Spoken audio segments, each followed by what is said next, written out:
It is Bowman versus St. John Hospital. You each have 20 minutes. Mr. Bendur, you can try and reserve some of that for rebuttal. You know how to do that, or you know how to try to do that. And we wish you luck. And you may proceed whenever you are ready. Thank you. May it please the court. Good morning. Mark Bendur appearing on behalf of plaintiff appellant.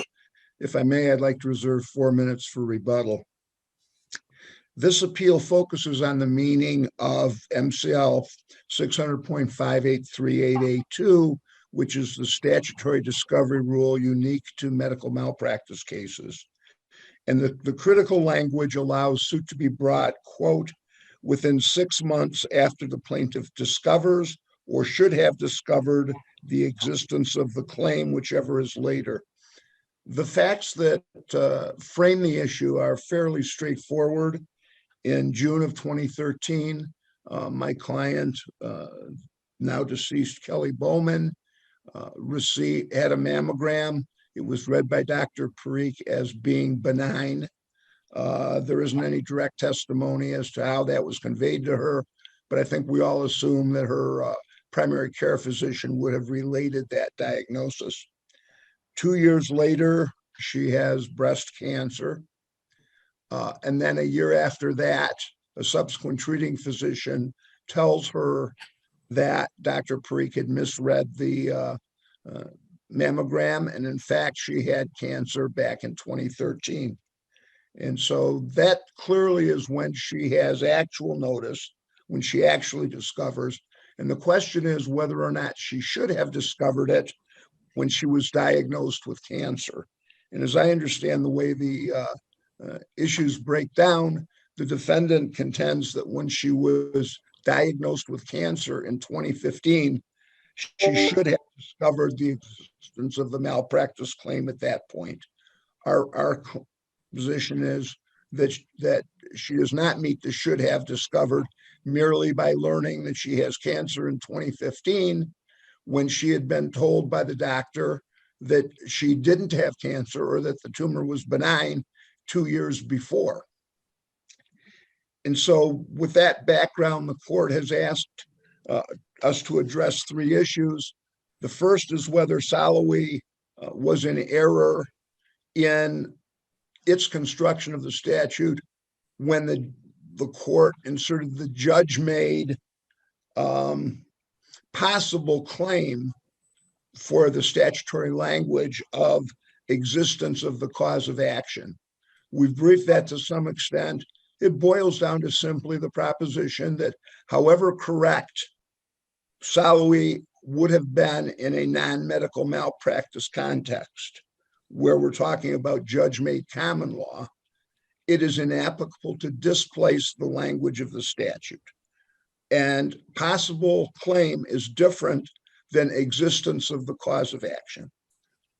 If I can jump to the third question, which is essentially whether or not this suit was timely, I contend that we prevailed even under Salouy. And it's important to understand the factual distinction. In Salouy, the patient had been previously diagnosed with cancer. And the doctor said there shouldn't be a recurrence. 5 years later, I believe, the tumor comes and the patient is specifically told there are one of two things: either it's benign or it is a recurrence. And so understandably, the court said, you already knew you had cancer. One of the two options was it was a recurrence. You then fit into this judge-made possible cause of action. The subsequent cases, including this case, Gendrasina and Hutchinson, involve cases where you didn't have a prior diagnosis of cancer. And I think that's a critical factual distinction if you're trying to sort cases out. It's one thing to say, if you know you have that condition and it's cancer, then you're sort of put on a state of heightened awareness.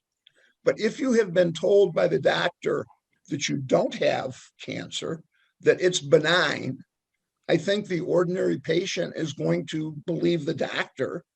And the irony of the defense position is that even if the doctor doesn't know whether it's benign or not, or he makes that mistake, the patient is supposed to second guess it, and jump from the conclusion that because I have cancer in 2015, that necessarily means that I had cancer in 2013. And from there, I take a further leap and say it would have been visible on an X-ray in 2013, and therefore the 2015 diagnosis of cancer means that there was malpractice. All right, Mr. Bendor, take a breath. Let me interrupt you and see what questions my colleagues have. Okay. I'm going to start with Justice Zara. Thank you, Mr. Bendor. As I read the statute, I get past the language that you cited a few lines lower, and I was curious what is meant by this phrase in the statute: the burden of proving that the plaintiff, as a result of physical discomfort, appearance, condition, or otherwise, either discovered or should have discovered the existence of the claim at least 6 months before the expiration of the period otherwise applicable to this claim, is on the plaintiff. So why are these descriptive words physical discomfort, as a result of physical discomfort, appearance, condition, or otherwise? Why are they in this particular statute, and what do they do? First of all, that's a burden of proof statute primarily. But when it mentions those things, I think those are circumstances in which certain cases would give rise to should have discovered. If, for example, it's a broken bone that doesn't heal, the pain and discomfort from that injury might give rise to should have known that it wasn't set properly. Remember that there's a wide variety of malpractice cases, symptoms, and the like. And I think those could apply, but not necessarily in a failure to diagnose cancer case. Okay, thank you very much. Justice Viviano.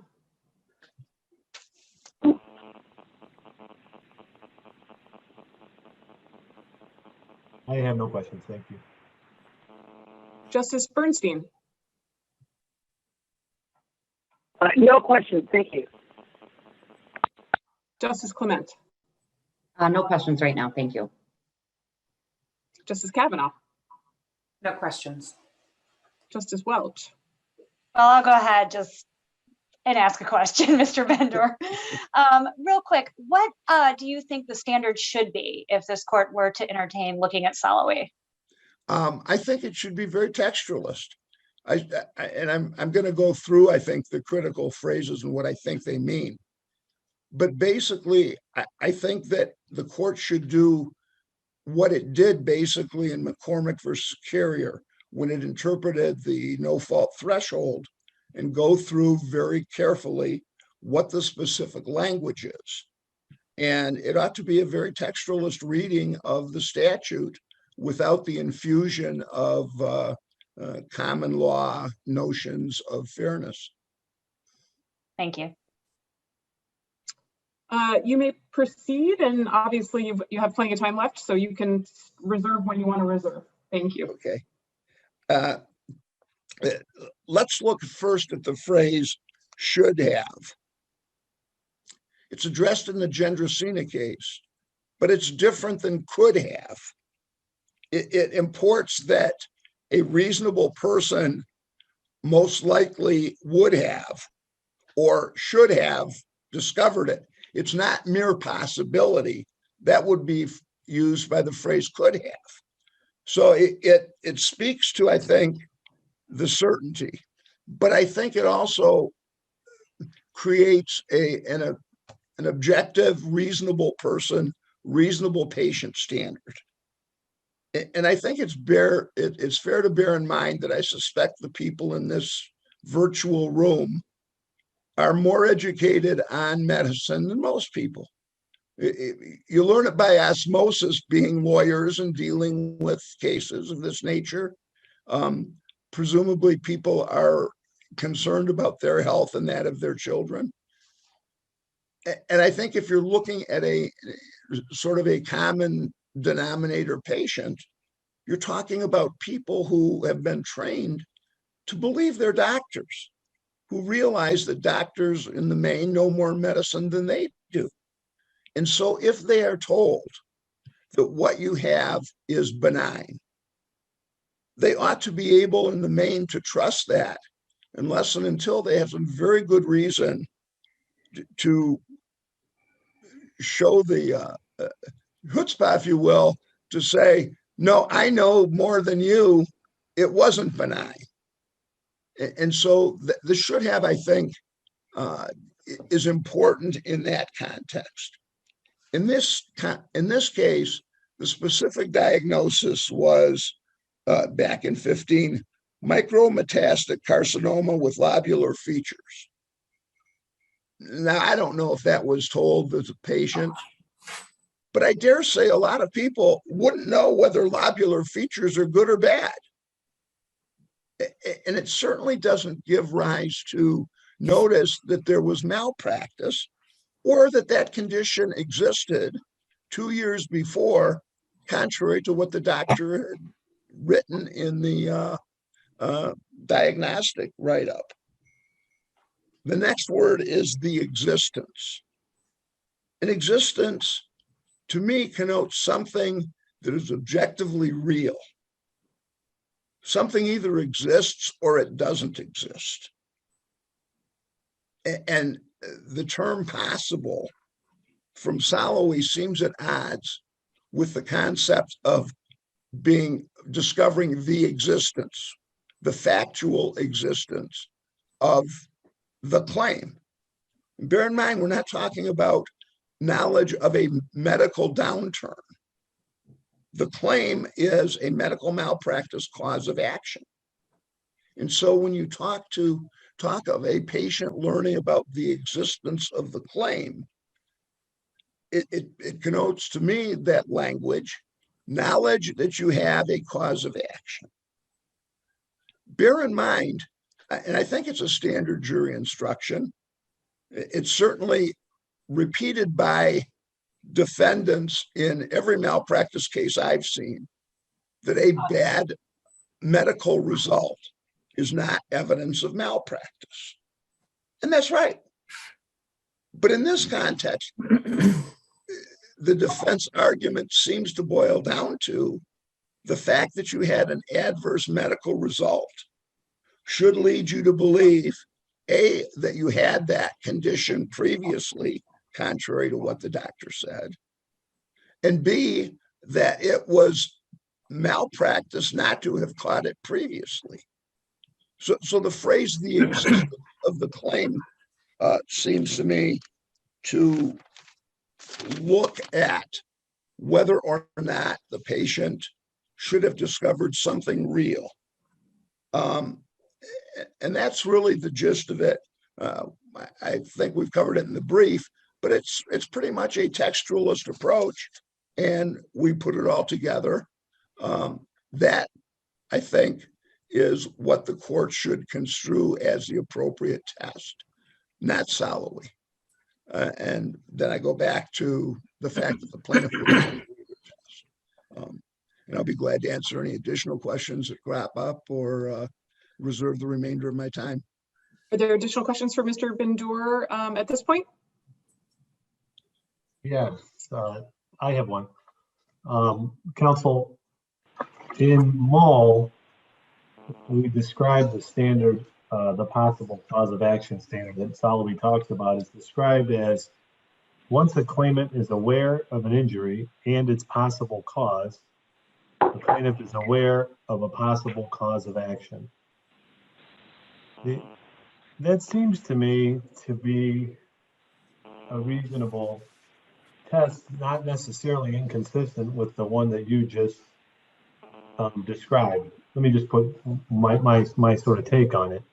You know, once the claimant's aware of an injury, which I guess you could call a bad outcome, or you know, as you've described it, and also that at least one of its possible causes was a mistake by the doctor, then plaintiff's aware of a possible cause of action. Do you object to that, to a standard like that? I think that might be plausible as a common law judge-created standard.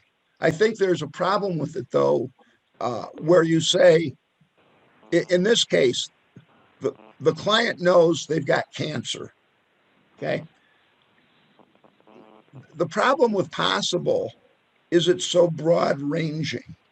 Well, the point is, if you take the injury and put it to the side, you have to know you have an injury, which raises an interesting question to me in my mind about Soloway itself, because there, the diagnosis that cancer had returned was not definitive yet when we said the clock started. But putting that aside, that the mall seems to separate the injury. You have to know you have an injury, and then you have to be aware that the medical mistake was a possible cause of your injury.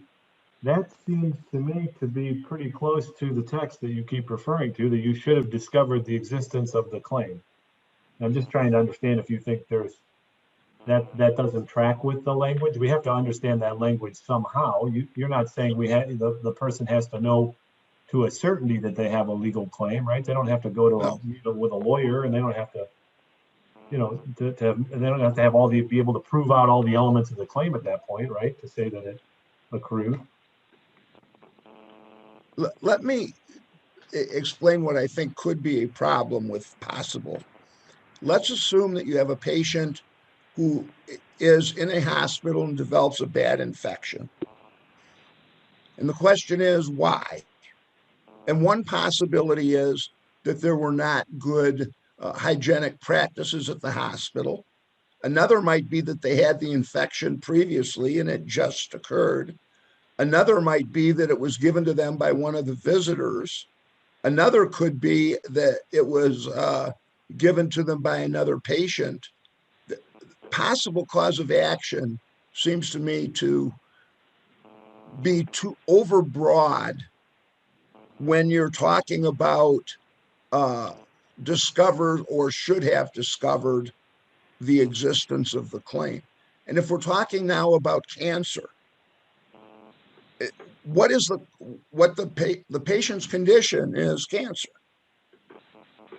What's the cause of it?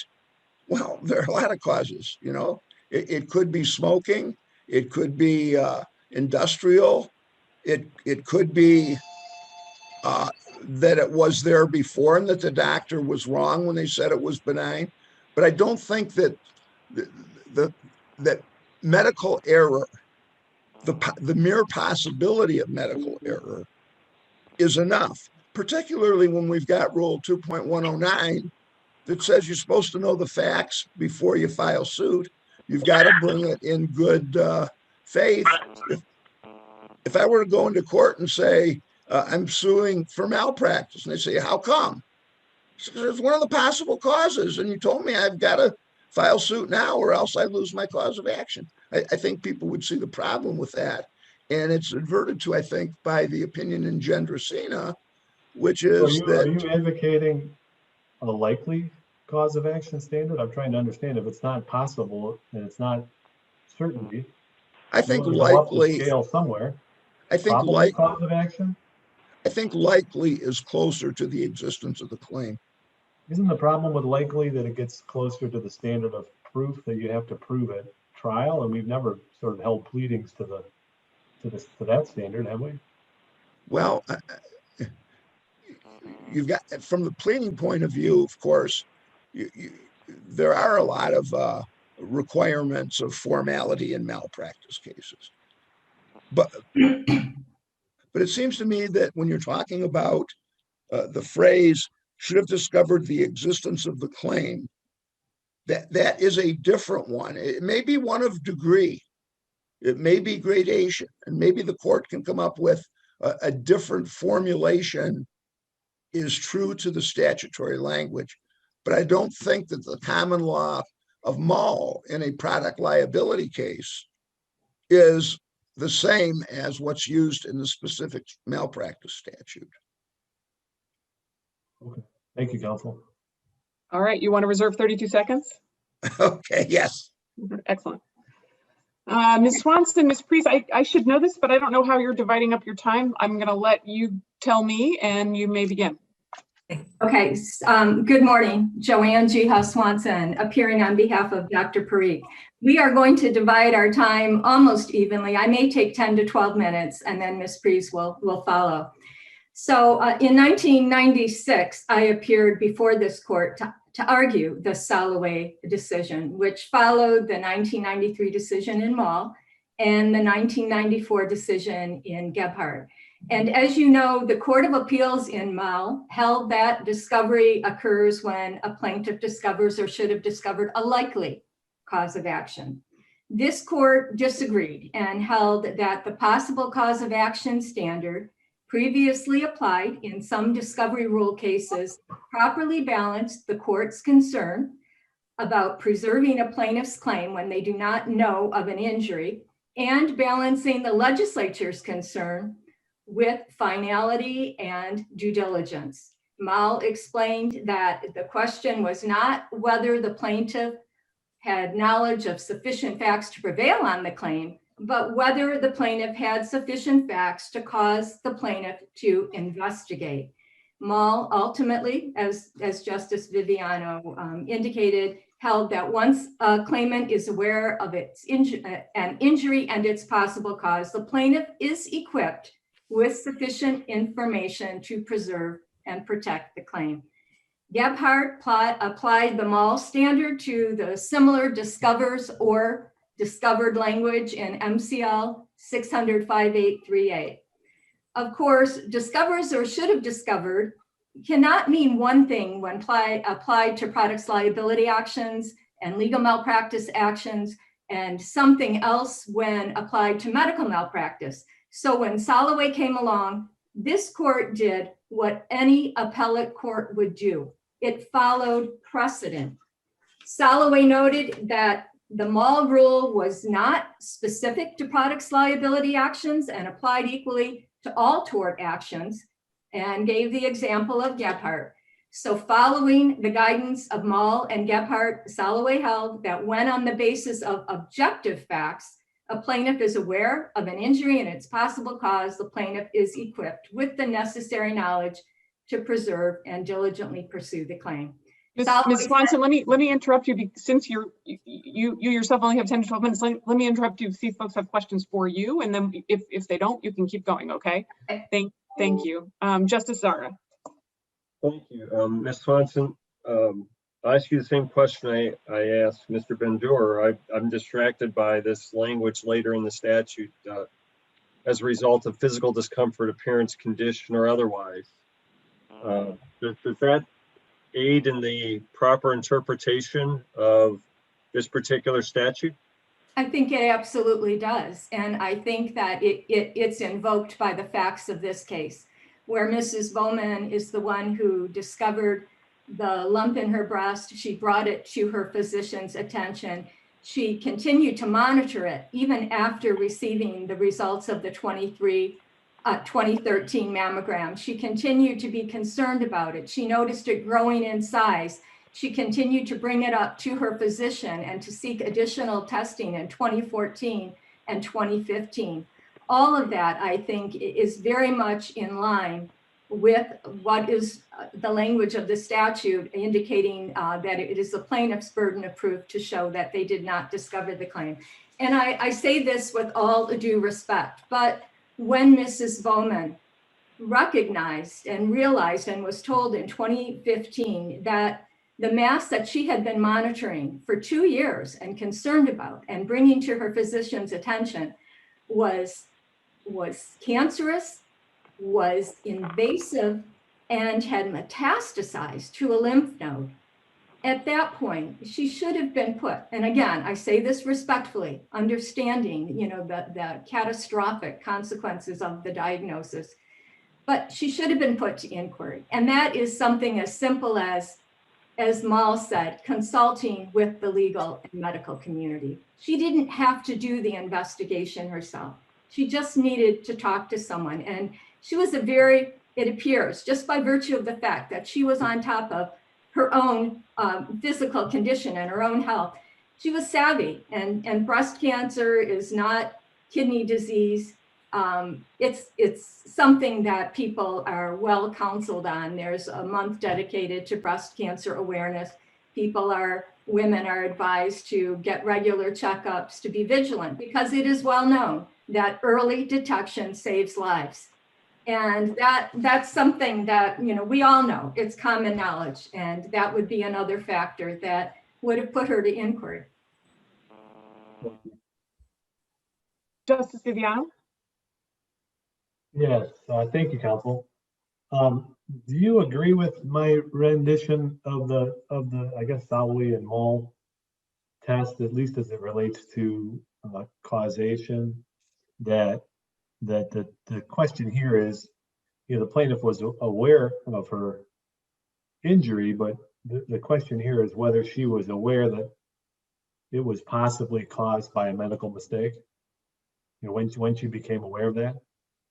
Yes, I do agree. I think that test is the appropriate test, and I will explain why it is faithful to the language of the statute.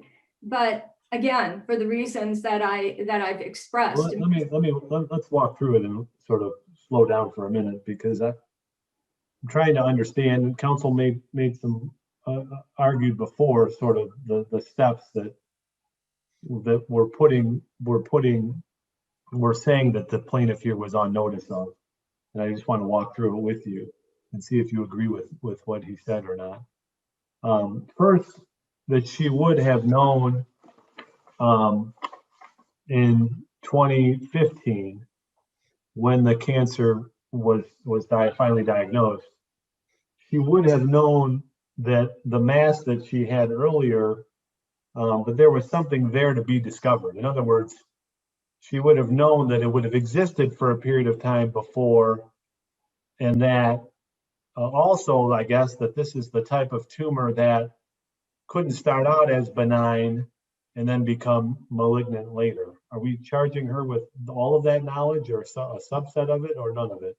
I don't think we have to impute to her knowledge of the specific technical terms of cancer diagnoses. What we have to impute to her is knowledge that cancer does not become stage 2 overnight, that cancer does not become invasive overnight, that cancer does not metastasize, because in 2015, she knew it had metastasized and she knew it was invasive. Well, let's break it down though. She had to know, or at least suspect, that there was something there in 2013, right? Correct. Something there to be found.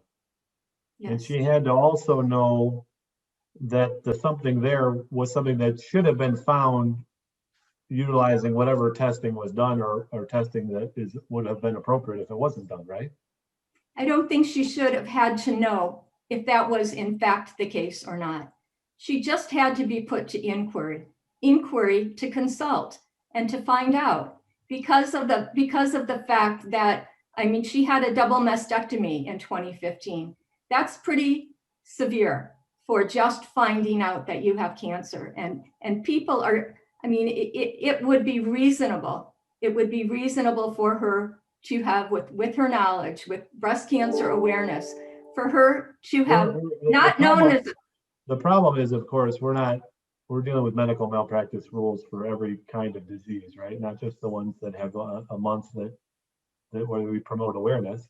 And so the question is, I think as counsel rightly points out, we're charging her with knowing something, right? To know that it's her bad outcome was possibly caused by a medical mistake, she has to put together some information, right? She has to think this is something that would have been present earlier and should have been detected earlier. And there's probably a third element, which relates to damages, is that if it had been detected earlier, that this wouldn't have happened to her, right? She has to have at least suspicion on those 3 points, doesn't she?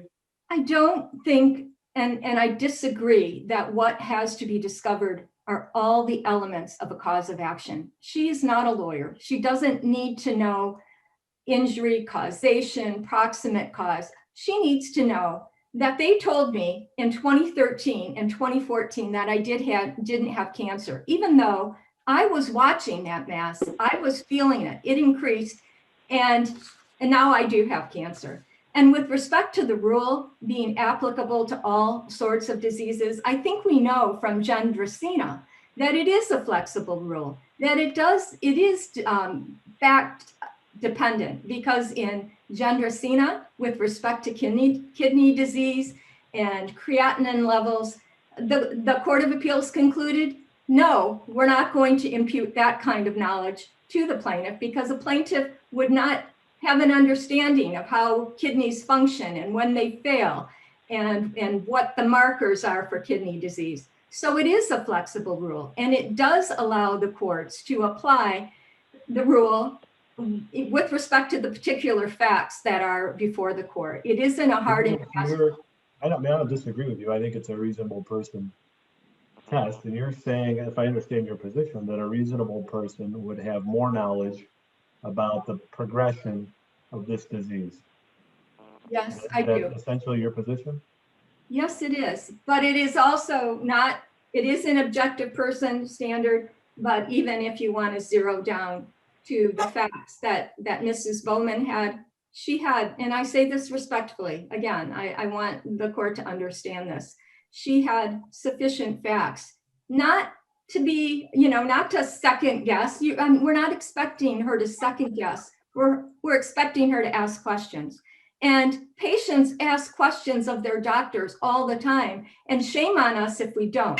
Shame on us if we just allow our doctors to tell us things and we don't ask questions, especially when she is as vigilant of a patient as she was. She was very vigilant.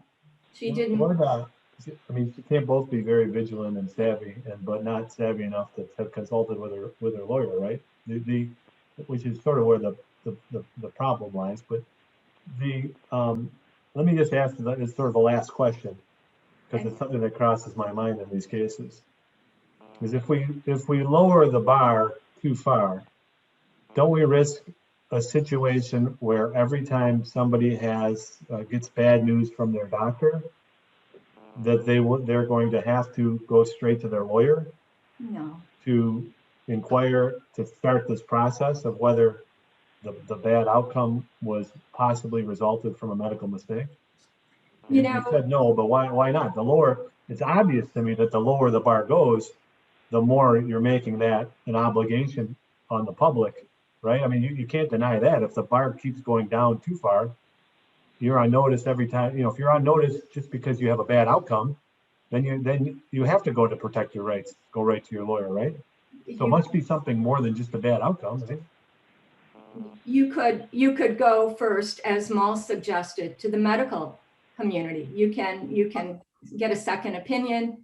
The point is, you cannot just do nothing. And even if you do go to your lawyer, that doesn't mean the lawyer is going to file a lawsuit, sign their name under 1.109 without doing an investigation. Not every person who goes to a lawyer ends up having a cause of action that can be filed and litigated in court. So going to the lawyer is just part of the process of investigation. It doesn't automatically result in suit. That's what the 6-month discovery period is for. I understand that. It's a difficult situation, right? Because we want, for the most part, people to listen to their doctors, although we want people sometimes to go get second opinions. Yes. And we want people to, be able to protect their legal rights too. And there's sort of a balance in there somewhere. And Justice Viviano, you bring up a point that was formed part of the rationale in Jen Dresina. It was part of the rationale in the Bowman dissent.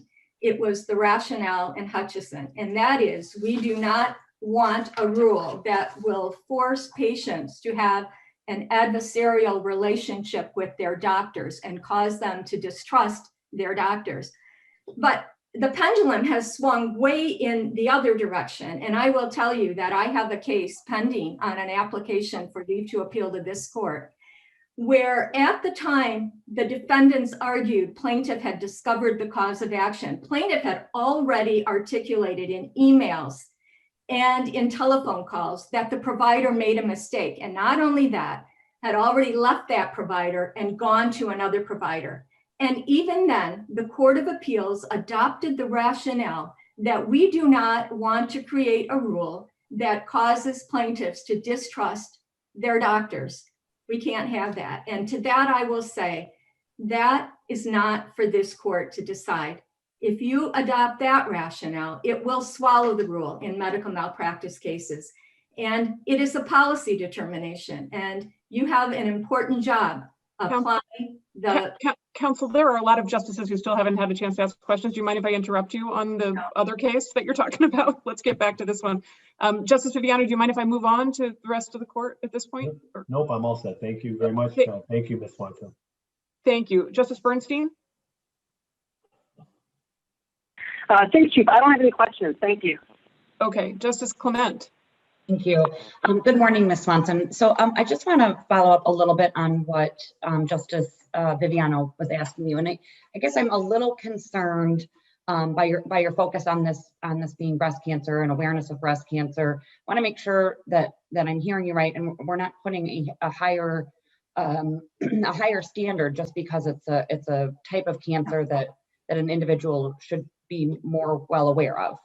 Am I misreading what you're saying? I am not intending to impose a higher standard on breast cancer patients than other patients. And again, I mentioned Gendracina, but what what is out there in the medical community is an objective fact.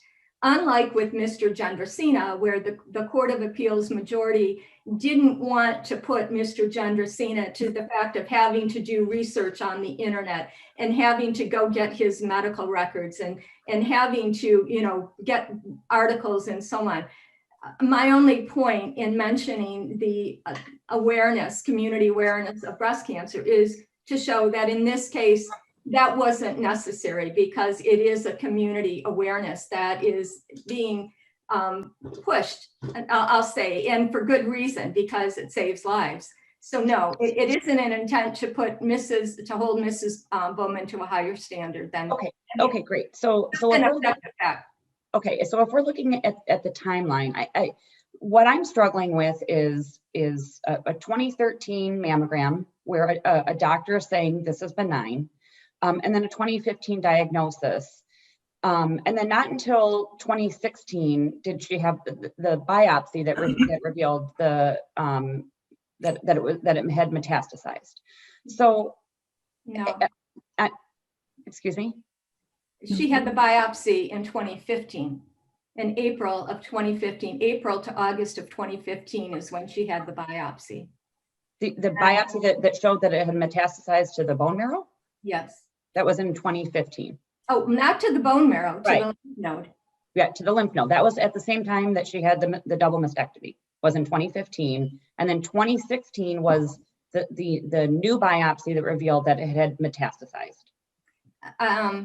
I think that maybe Ms. Prees would have a better answer to that. I'm not particularly sure about when that bone marrow occurred. I think it was. Is that right, Renee? Yes, it was. It was in late. I don't know if I'm unmuted, but it was in late 2015 or early 2016. And she sought a second opinion. She had been treating the whole time with a group of physicians already here in Michigan and decided to seek a second opinion in August of 2016 with this Dr. Citron in Chicago, Illinois. Okay, I'll double check that because I thought that the biopsy on it being metastasized was maybe a month or two before she got that second opinion. The reason I'm asking this. Okay. Yeah, I think that our position is in 2015 in May, she knew that she had metastatic breast cancer that had gone to the lymph node. It was late 15 or in 2016 that she had found out that it was, again, in her bone, it had metastasized to her bone, and she was treating with physicians here and elected to go there for a second opinion in August. Right. So are we saying that she should have done the due diligence at the point in 2015 when she got the diagnosis?